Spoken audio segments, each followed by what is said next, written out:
Okay, we're getting there.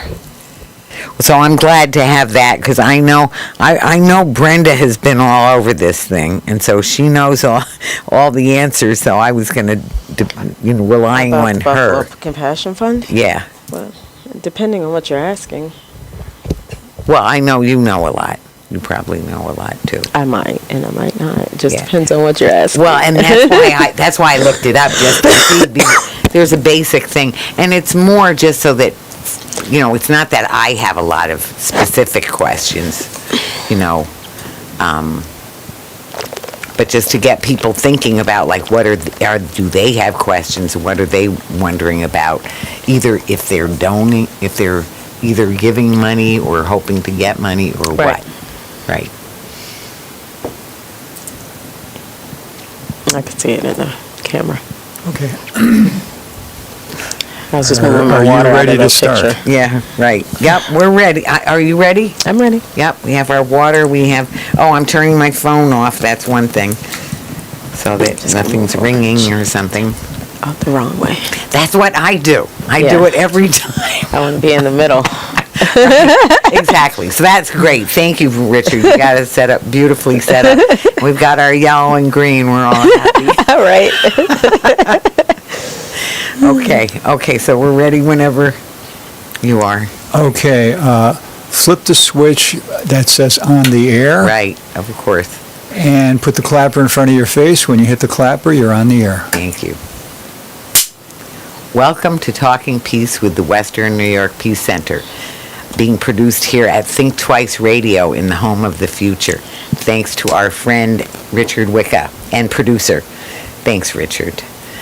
And we thank our friends at WBNY, Buffalo's original alternative radio station, 91.3 FM. Thank you, Buff State. Thank you, WBNY. And when I think of thankfulness, I do often think of our indigenous friends. I think about the fact that we are on Haudenosaunee land here where we're recording and where most of the listeners will be. It's originally Seneca land, stolen through attempted massacre, attempted genocide and a lot of violence and trickery. And yet, even though people got on smaller and smaller pieces of land, that thankfulness is still very, very central to their being. And what they start every event with a thankfulness address, Thanksgiving address, which remembers all the people who made this gathering possible, and Mother Earth, and all the living waters, the waters that keep us alive, that give us so much beauty and life itself, and all of the plants, the medicinal and the nutritional plants of all kinds, the trees giving us the wonderful air and the beauty, and holding our earth together, and the creatures, the flying, swimming, and Crawling. and four-legged, and all the calling, especially the calling, yes, thank you, calling creatures, and the head bird being the eagle, and anyway, and then, of course, there's the different elements, the mountains, the thunder beings, the sky world, and especially the love that brings us all together, and the Creator, who gave us the original instructions that we should follow so that life will continue in this creation. So then they would say Nyahweh, which means that thankfulness, and then the people would say Nyo. So, Fragrance, if you would say Nyo. Nyo? What does that mean? It means agreed. Okay. Agreed, and would mean also especially, and now our minds are one. Okay. Yeah, and now our minds are one. So I'm very happy. I'm so happy to have you here, Fragrance. It's just great. So I want to say, first, we have a very important topic, and we may go a little off topic, but we're starting off with talking about TOPS employees and survivors of the massacre, and, sort of what's going on locally, and And then just, we'll especially talk with our special guest, Fragrance of Yah, Harris Stanfield. Welcome, Fragrance. Oh, thank you. Thank you for having me. We're so grateful that you're here. Thank you for coming. I will mention that we're even more grateful that we have one of your daughters here with us in the room, not Yes. participating, but we're just all here, and now our minds are one. Yes. So, and it's just always so great to see you. I want to say, you give so much to the community in so many ways, and that's been especially true after this terrible massacre. And I'll never forget having you speak at the March for Our Lives. What a great gift that was, and how very moving it was for the people there. Certainly to me. Yeah. And yeah. So what we usually start off with is just sort of what are the values we want to uphold in the conversation or in the issue, or the topic.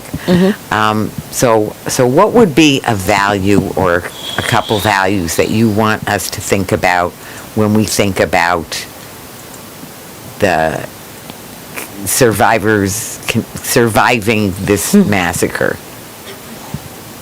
Some values. Yeah. Compassion. Understanding, and acknowledgement and consideration. Compassion, understanding, acknowledgement, and consideration. Absolutely. Absolutely. Well, compassion, of course, so important.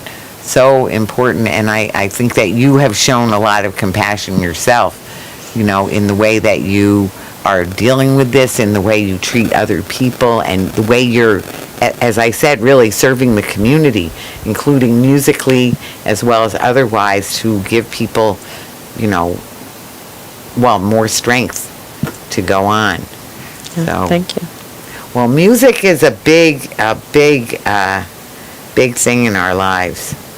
So, and the compassion and certainly understanding, and I think we all need a deeper understanding of trauma, of ourselves, of how to go on, and then acknowledgement and consideration. So acknowledgement, that's one of the things that's in this little mini Gnonio that I just did, is that they always want to acknowledge salutations and thanksgiving for this and for that.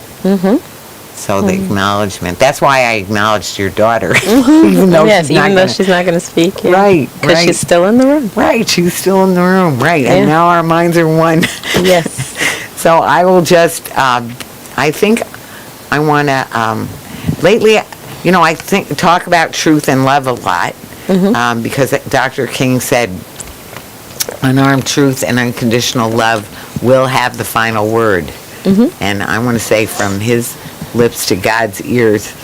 But I also like to think of, I'm going to hold up the values of the ones that Cornel West said, if we have these, we'll be able to do what we need to do.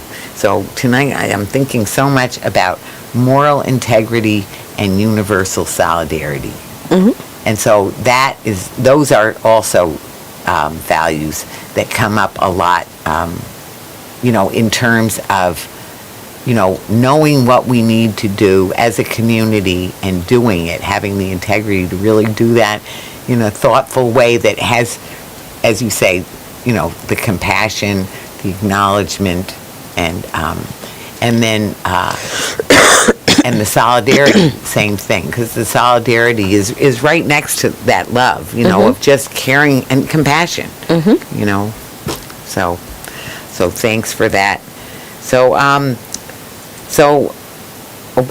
how has it been since these past weeks, in terms of what kind of supports have you or other, first of all, for those who don't know, I need to say that you were at the massacre and you've told your story, what it was like to be in the store, and your daughter was in the store with you, not the daughter who's here right now. What a terrifying and really, of course, hugely, it's traumatic for the people who weren't there. Right. Right?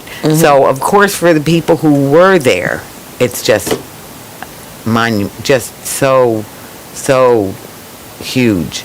So, what has been happening? How has TOPS and the community tried to help you and other people in your position, and how's all of that going? If you want to tell us a little bit about that. Just in the last 2 months, TOPS has provided services for the employees. So that's why I always like to separate when we're talking about survivors. I can't speak as a survivor who is a non-employee, Right. because I'm an employee. Right. So there is a difference. Sure. I always like to also just put a disclaimer. We know that TOPS did not do this. Right. Because Absolutely. I hear a lot of things directed at TOPS that are not so positive and not so supportive or encouraging. And it's not just that it's my job and I'm a slave to the corporation or anything of that nature, but just, again, acknowledgement and consideration that the TOPS Corporation did not do this. They do not condone anything of this nature, and they are also very deeply saddened, and they are impacted by what happened. So I just want to say that first. And TOPS has done, I think, a very decent and considerate job of taking care of their employees, the employees of 250, and not just for those of us who were present during the massacre, but also for those who were not present. It did affect all of us in some ways, some directly and some indirectly. I must say we all have been treated exactly the same, which to me personally, and I don't speak out about that too much because I don't want to offend or make anyone feel like what they're feeling is less than. Or, I don't really like to compare pain and hurt and trauma. So it's not a competition. But just in general, being directly impacted and being directly impacted is different. And I think there should be some difference in the way that we deal with people. And not just for TOPS, but for the community, for the city, for the state, and on every level. For those of us who were present at the massacre, we are the directly impacted individuals. We're the first level of directly impacted individuals.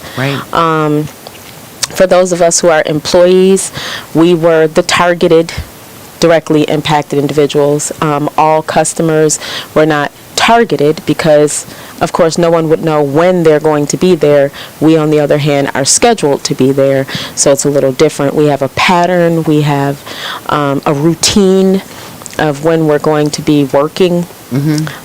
So I just feel that there was a more direct attack on us because I'm scheduled to be there every Saturday. Well, and also you were there. You were there. So the difference between being I might have been there, and a lot of people have that, even non-employees, like I was going to go, but I went and did this. I was on my way. You hear all these, and there's been many of them. Or I just left, and I was, absolutely. I just got home, or I go there all the time. I mean, so but that is a different thing than being there, seeing a shooter, or hearing the shots, or whatever. And having to do something. Like, in order for me to be here today, to be breathing right now, to be sitting in front of you and have the opportunity to be on this show, I had to act. And for a number of people who feel the same, they may feel the same as I do. They may be just as deeply impacted mentally and traumatically as I am, because we can't judge how that's going to affect someone. So that's why I say I'm never comparing or contrasting how we feel. Because you could feel just as deeply as I do. You could be just as traumatized as I am, even though you weren't there. So that can happen, and I understand that. But the difference is I had to act. So because of that, so my memory is still there. I was actually there. I have a memory of being there. I have a memory of what actions had to be taken. I have a memory of the sounds. I have a memory of the smells. I have a memory of what I saw. I have a memory of the hormones that went through my body. Right. You know, all of those things that I went through. Right. That I have that. You know, that memory of that situation, and anyone who was present is going to have that. So that is a different experience, and I think that needs to be acknowledged. Absolutely, and I think that, I'm going to say, as a qualified clinical social worker, I think that anyone will say, even though we can't judge pain and there's all kinds of other, first of all, this is not the only trauma. We have 400 years of trauma we can talk about, and then we have all kinds of other trauma, and we have a highly, there's not just trauma, then there's our broken alert systems, which people have for trauma, shame being the subtle trauma, or stress. And so all those things, it's about a broken alert system. But to actually be present or have people shooting at you or about to shoot at you, and I have to say, the difference for people who are black and who are not black is also a different experience. Exactly. It's a different experience, because when you're there and he's aiming for you. Exactly. And you know he's right there. You see it on his gun, or you heard afterwards. Right. But it's a known factor that he was aiming for you and for other people of color in the store. Yeah. And then to actually, the other thing is that what you said, I love what you said about, you know, all the different ways that you experienced it and re-experience it sometimes, because I just heard somebody, Coach Mike with the City Swimming Project or whatever, just said this. Oh no, it wasn't him. But anyway, it was at this recent event, a wonderful swimmer and healer said, you know, the issue is in the tissues. You know, is that our body remembers. And this is stress and traumatic stress, that alert system when it goes kablooey, those are very real chemicals going through our body. And then once it's happened, the body remembers it. Exactly. And it comes back. It comes back again. Yeah, it does. Yeah, and then you think about, like you said, the compounded trauma. Right. That this trauma will bring up other things that have happened to you, and it all comes back, and then your body remembers all of those other things that you've been through. So the healing process has been very interesting. I took a different approach with this, because I have learned over time that it is not okay to continue to just push down and push forward. Right. Which is unfortunately a thing that is expected in our society, especially from people of color who have less power, less of a voice, and less resources. So it's tough. It's tough. We are community servants at TOPS 250, and I'm also a community servant in a lot of other areas and a lot of other arenas. But just in this particular instance, a lot of people do feel they need to push some of it down and push forward because we serve the community and they're concerned about the community. So please acknowledge and remember our workers, and remember those of us who are returning on Friday to serve the community on July 15th, only 2 months and 1 day after this horrible experience. And just be considerate of them. Have some compassion for them. I will not be there. I am not returning on Friday. I will return when I feel physically, emotionally, spiritually, mentally that I am ready to do so. And I am not there yet. Well, I give much credence to some of my coworkers who have decided to return for whatever reason that they've decided to return. But I know a lot of it is making sure that our community has what they need. Right. Well, it's always, a balance that we need to find, which depends on a lot of things. We just mentioned a number of the factors, right? And so each person, as they figure what they can do, what they want to do, what they're able to do, which depends on that, were they there, or their previous experience with this sort of thing, and just it's a lot, though. I know it's a lot, and I know it's going to be a lot for. It's back to, virtually the whole city had a certain amount of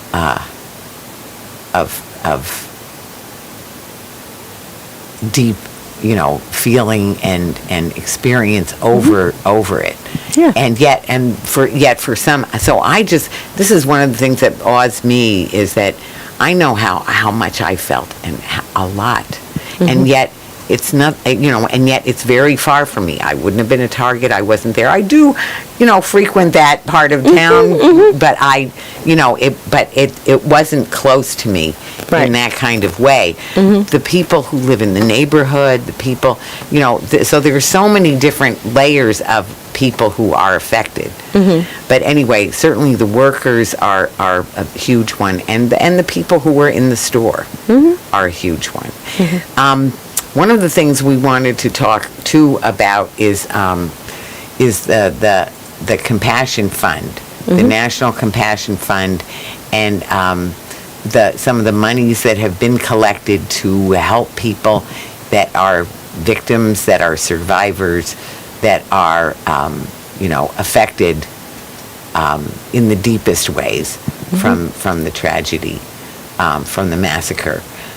And so I just want people to know that there is going to be this town hall meeting that will be on Thursday, July 21st.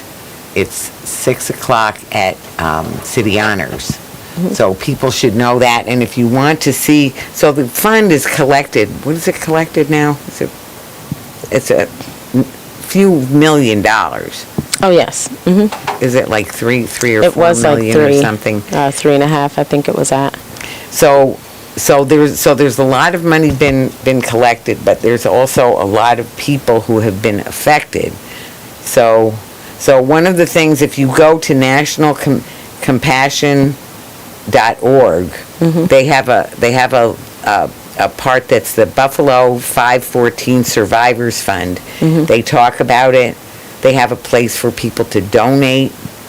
To donate on or offline, and then they have a draft protocol, which tells about what their plan is and how they plan to distribute the funds. They have applications that they want people to have. They have a committee that's looking at everything, trying to make it as fair as possible. And they encourage people to come to that website to read the draft protocol and then to respond either on by email. You can send them your comments, your questions, your thoughts. This isn't fair, or why don't you do this instead, or what does that mean, or whatever questions people have. I can say that the one thing they say for the fund, that it's basically for the 5 different categories. Right, the 5. I know you know what they are. You want to tell what they are? I know it's the families of those who are deceased, those who were physically injured, those who were present in the store, and those who work at the store but were not present. I think there's one other category besides that, right? Oh, okay. So those who were physically injured by gunshot wound in the shooting, and then those who suffered some other type of physical injury during the shooting. Yeah, so both physically injured, though. Both I think I merged the two categories. You could easily merge those two categories.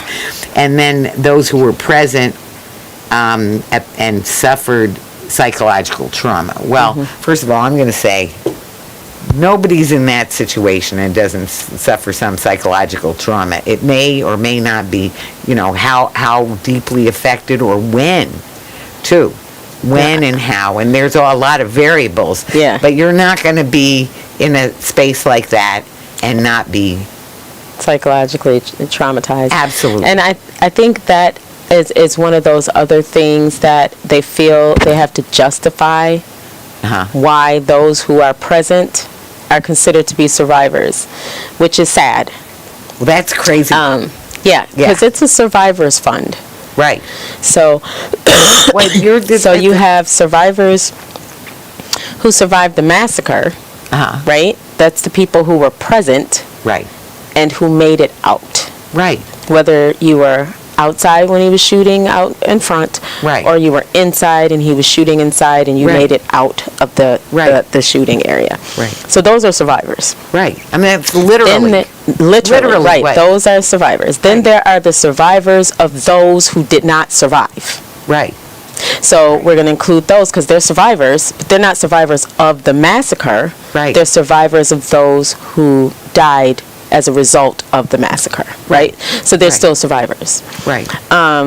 But it's interesting that they have to say those who were present who suffered psychological trauma, and that's because we weren't physically hurt. So we need some justification as to why we are considered to be survivors, which doesn't really make sense because if you're there and you didn't die, you survived. Right. And you've got psychological trauma. Right, but we shouldn't have to say that we have psychological trauma. It's just, did you survive? Right. Were you there? Right. Were you shot at? Right. Did you survive? Right. Then you're a survivor. Right. But because it's not really an accepted thing, excuse me, you can't see my hurt. You can't see the damage that was done to me. So now to justify you including me, you've got to say those who were present and suffered psychological trauma. So that's one of those things that as a survivor who was present, it's interesting to me that has to be stated. And then we're going to include the workers who were not present, even though they are technically not survivors at all. Right. But they were impacted because this is where we work. Right. Right? And your life was still changed because you couldn't go to work on Sunday. Right. And you couldn't go to work because people you work with were shot at. Right. People you serviced were killed. People you work with, you suffered from this situation. So in some ways, you are surviving now, after the fact. You're surviving the impact of this massacre. Right. But to have to justify, it's just that part really kind of tugs with me because I was present, and I guess it's just hard to understand for someone who was not there and who may have not experienced something like this, that I should not have to justify why I'm a survivor when I survived. Well, can I tell you, I have not experienced anything remotely like that ever. And I have my own trauma. I'm a social worker, so believe me, that I've studied and I have my own sense memories and alert system issues and everything else. But there is no question that the people who were there, and the way I look at it, it's like layers are just, it's so hurtful because that level of stress is just like, that rips right through. So, and back to the body remembers it. It doesn't just go away. That the layers of, I think about the people in the neighborhood very much too. Just like because it's back to levels.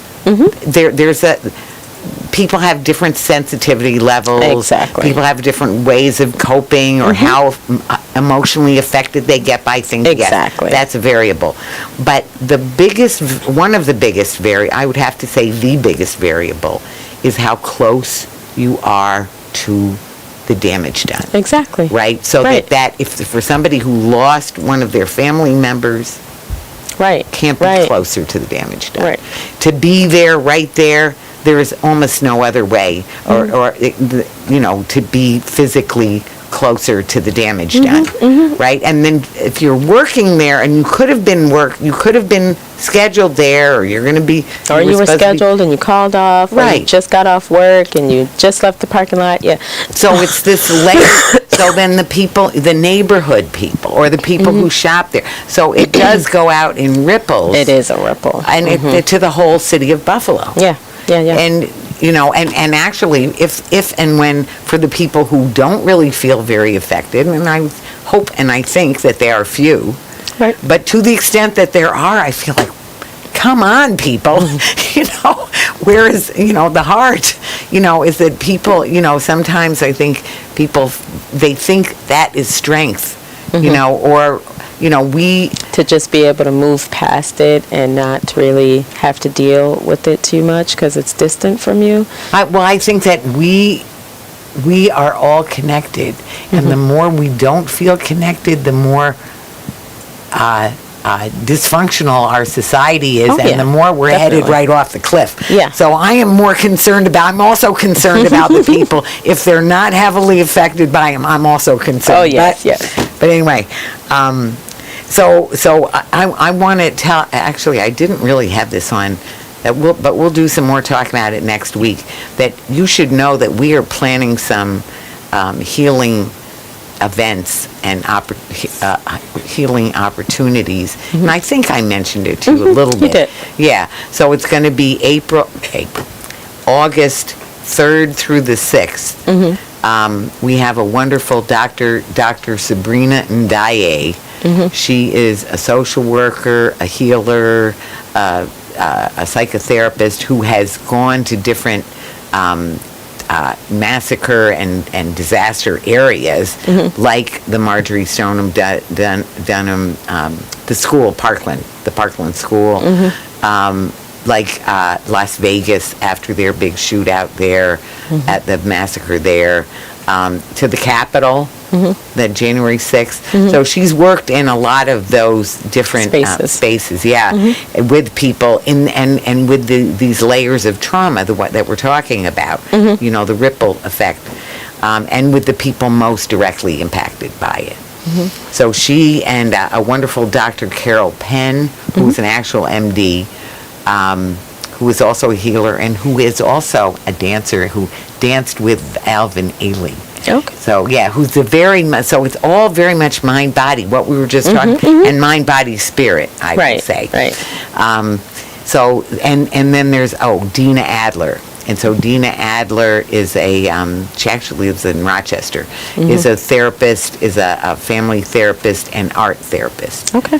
So and we'll have some opportunities for every age group. And for different people differently impacted. So for the first responders, for survivors, for survivors in the way we're just talking about, the people who were there, the people who are the family members of people who were lost, who were murdered, Right. And then there'll be one for the communities of faith and intention. So it's sort of a faith-based people who've been working to serve the community and heal, and also to have some honest discussions. And then especially also for some of the Black leaders and healers who have had a lot of weight on them, and I know it's been very heavy on people. Another heavy thing, though, not to take away from the healing, which is wonderful, but just going back to the idea of the survivors and justifying it. So thinking of justice, I just want to mention, for me, and I'm not sure how many of my constituents would agree or even have thought about the fact that there is no real justice for us. there are no charges related to those of us who were present and had to act to save their lives. And that is one of those other things, and that's why I'm always very careful and very intentional about explaining our status as survivors. Right. Because of the need to justify that, because we weren't physically injured, we weren't killed, but we still had to act in order to not be killed or to not be physically injured. Right. So those things didn't just come to us by divine intervention. We literally had to do something. In my case, I had to run. Right. Even though I fell and was knocked over and all these things, I still ran. Right. And that running is what saved my life, you know. Right. But the fact that someone attempted to kill me, Right. it's not, we're not getting any justice for that. Well, Like that is something that needs to be acknowledged, that there are no attempted murder charges right. for any of the individuals who were present and were not physically hurt. If we were not shot and if we were not killed, there are no attempted murder charges on our behalf. So have you brought that up to where Yes, it I can have. go to the, and there's been no response? I was told to my What? face. Yes.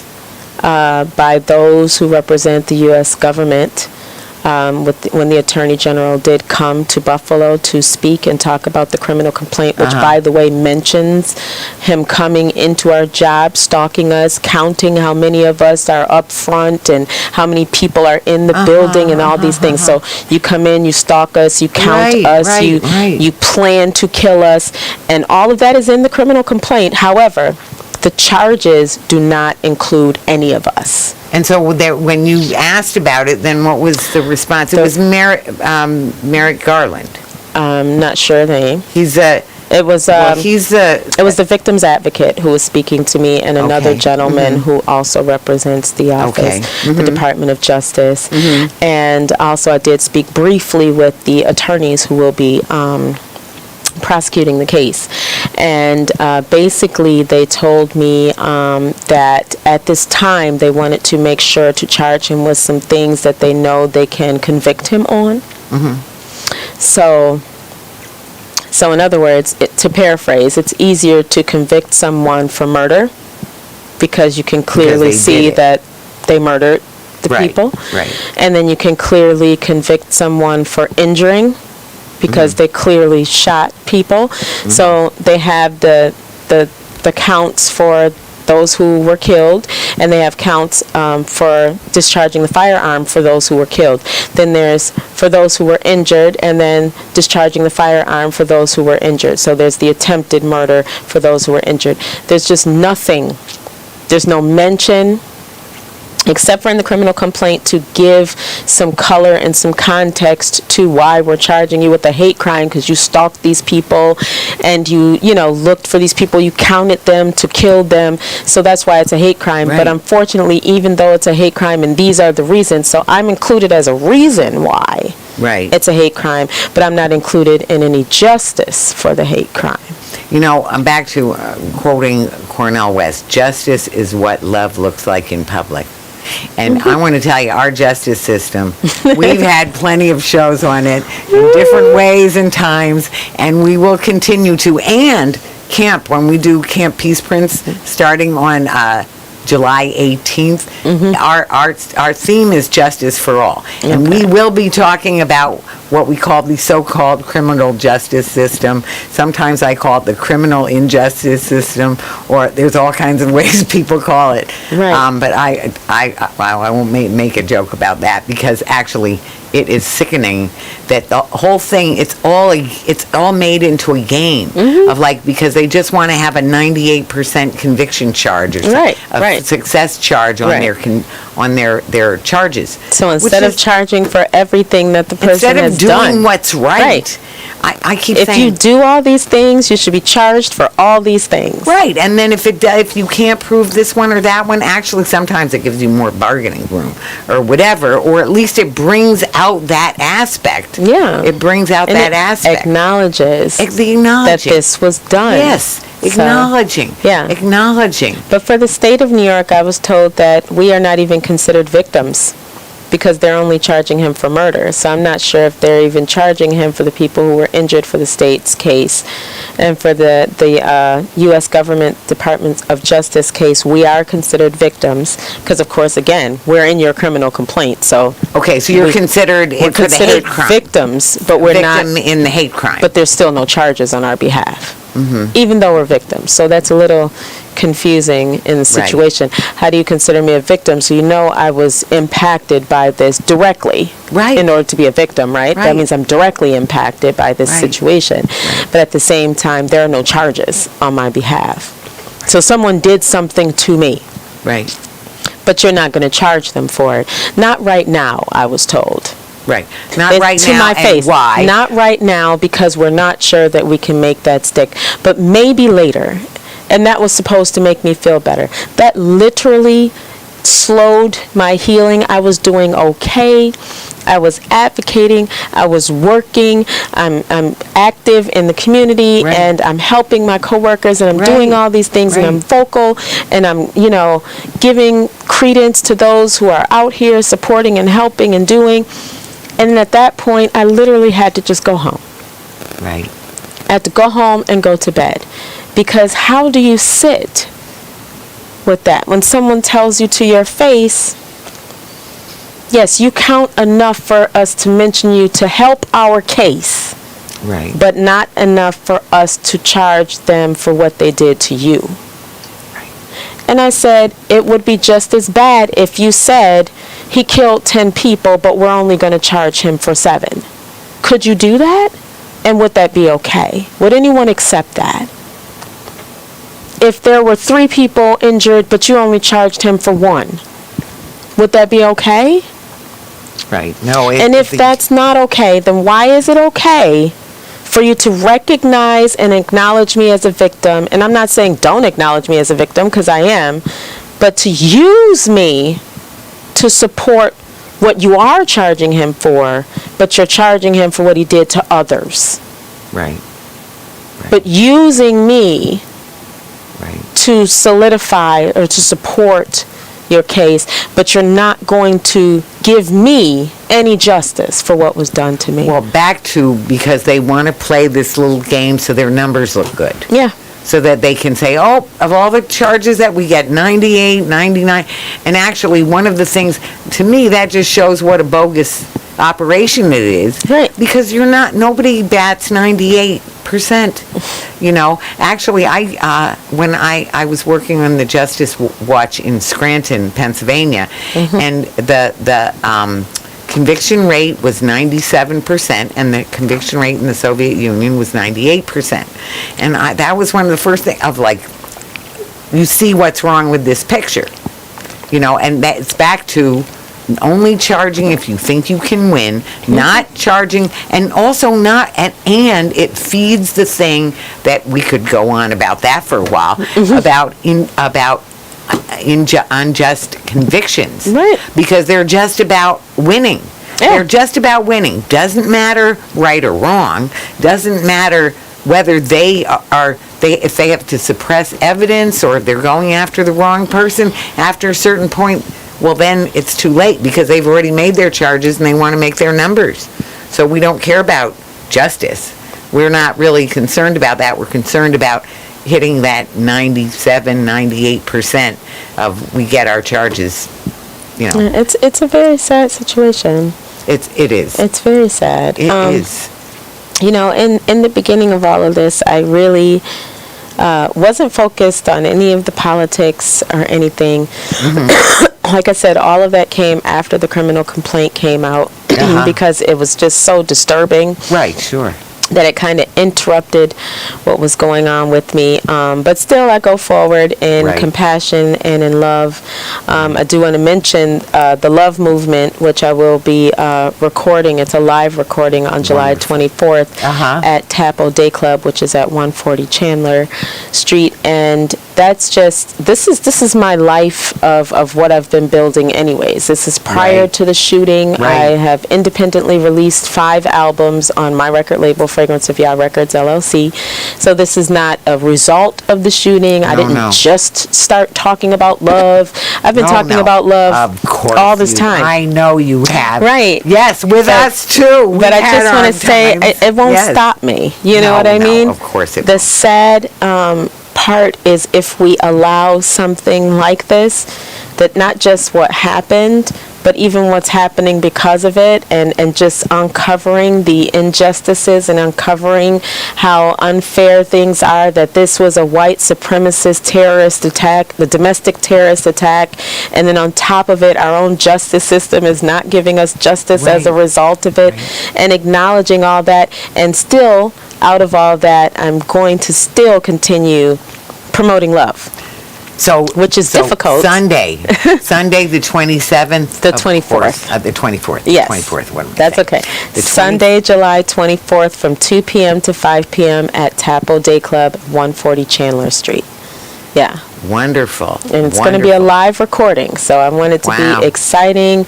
Bring your positive energy, your Sure. good vibes, your excitement. No negative energy. We dispel all negative energy. We Right. dispel all negative thoughts. We dispel all negative vibes. We will have only positivity, love, compassion, and all those things that will lean into our healing and getting us through this, but not pushing it down. Right. Not being silent, but getting us through this in love, because we just have to be unified Right. on that level, right? Right.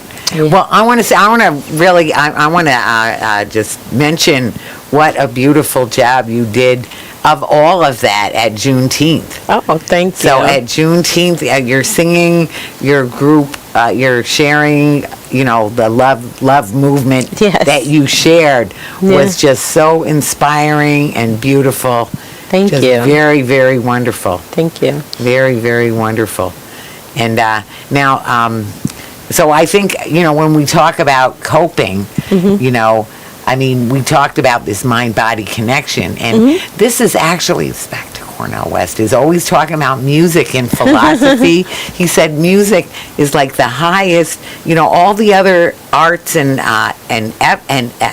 fields aspire to the strength of music, the potency of music. Right. Because it will affect us in such a holistic way, more than many things. Not for everybody, Right, but for right. many, But for most people, For most yeah. people, music will transport them in a way, and again, some people have different flavors of music that they like Right, better right. than others or something, but that it's such an expressive and such a powerful modality. Yes. And so it really is wonderful, and it's so wonderful hearing you with your family Right. and Yes. friends, Yeah. and friends. Yes. And making it happen. And I feel like that it's so inspiring to see you.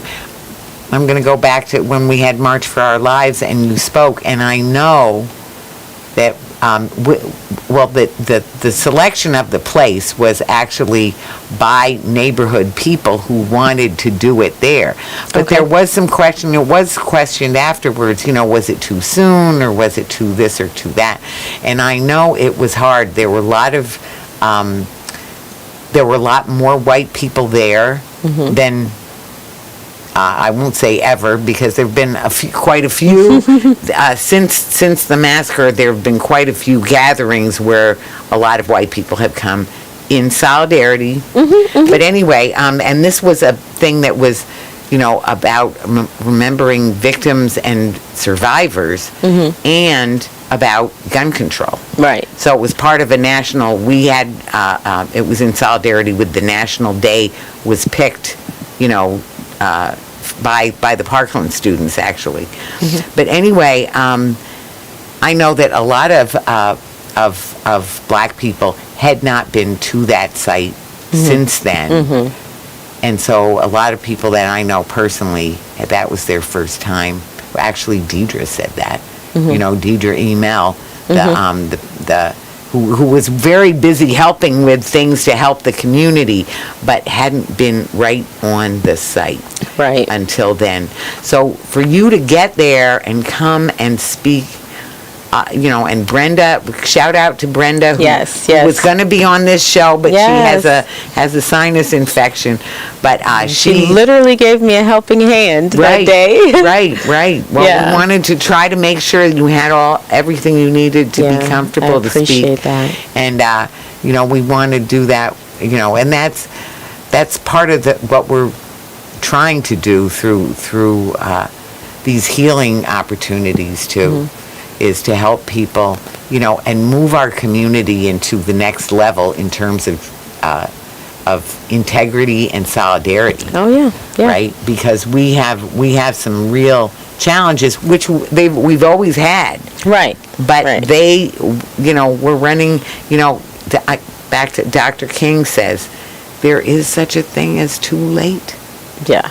So we have to do it. We have to. This is an opportunity for us, to really set the stage for how you deal with things of this nature on a community level, on a city level, state level, and even national. Right. I'm looking to actually go on tour and not just sing, but also speak about this and what we've been through here in Buffalo. But I want to travel the country and just be able to touch other communities, because I know, like you said, these aren't things.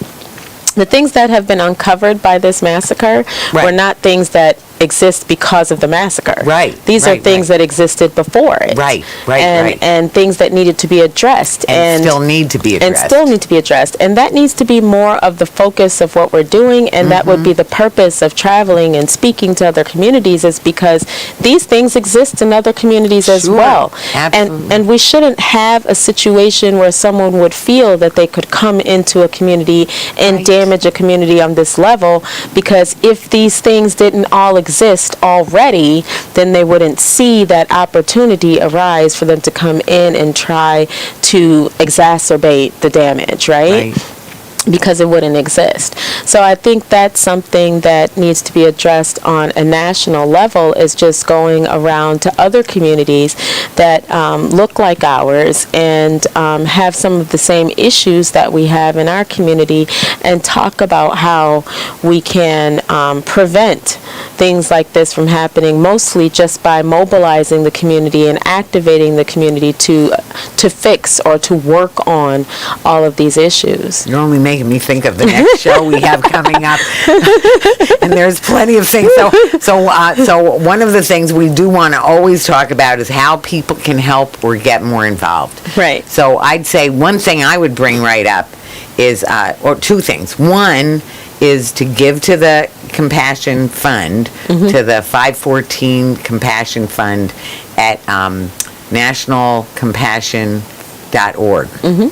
And it's right there. It's very easy to find the 514 Fund, and you can donate if you want. You can look and see who's manning or personing, you know, the persons. And I know a few of them, some very wonderful people on that committee. On the steering committee. Yeah, on the steering committee. Okay.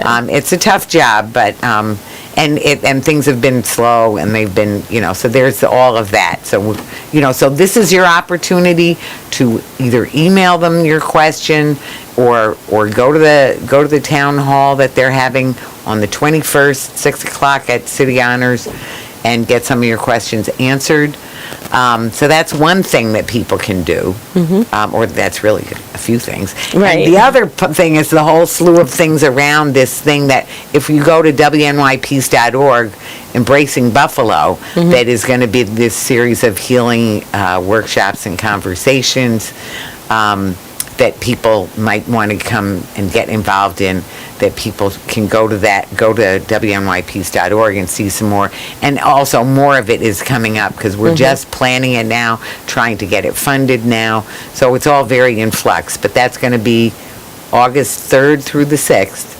So that's another thing. So what are some other things people can do? They can go to your concert. They can. Yes, they can. They can go on the 24th, Sunday the 24th at from 2 to 5 at Tappo Day Club. It's 140 Chandler Street. Right. Yes, you can come to the concert there.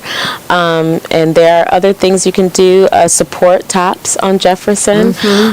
Be positive towards all of the workers who are coming to work there and trying to move on with their lives. It takes a lot. Right. It's a really heavy lift, and that needs to be acknowledged and it needs to be considered.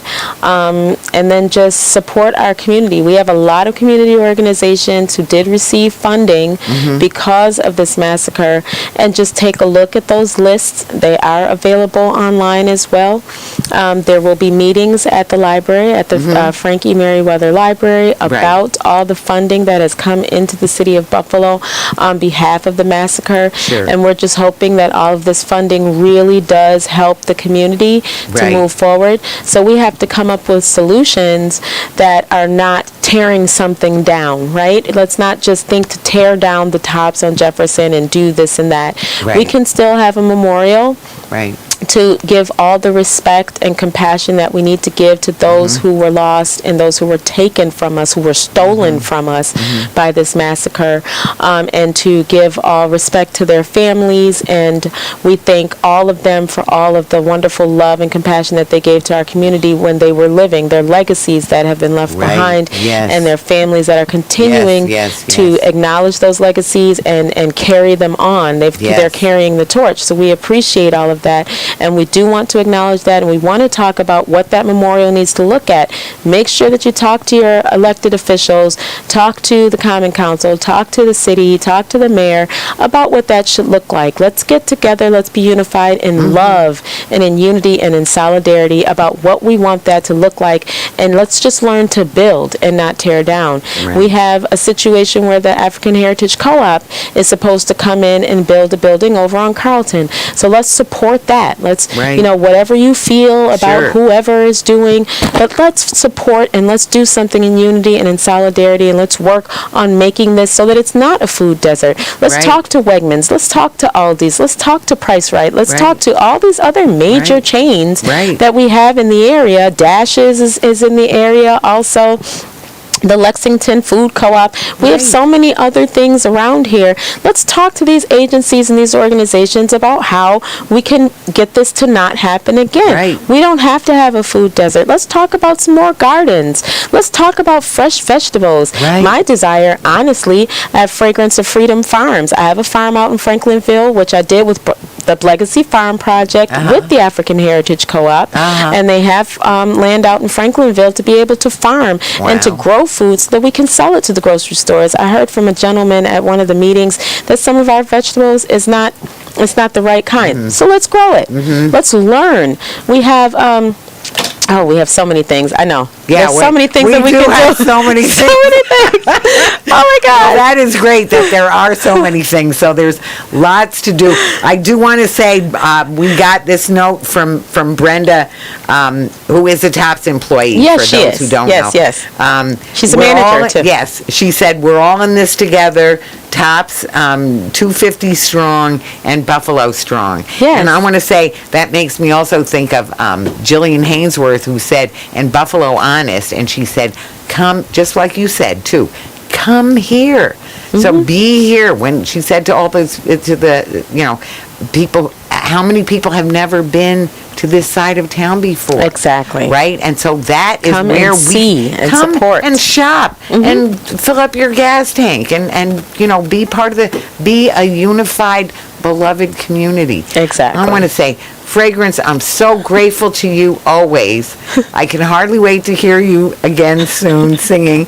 But anyway, it's wonderfully inspiring to hear you talking about your experience and what your efforts and all your love. And we couldn't be more grateful for you. Thank you. Thank you. So I want to say this is Talking Peace, and together we've been talking peace in truth and love.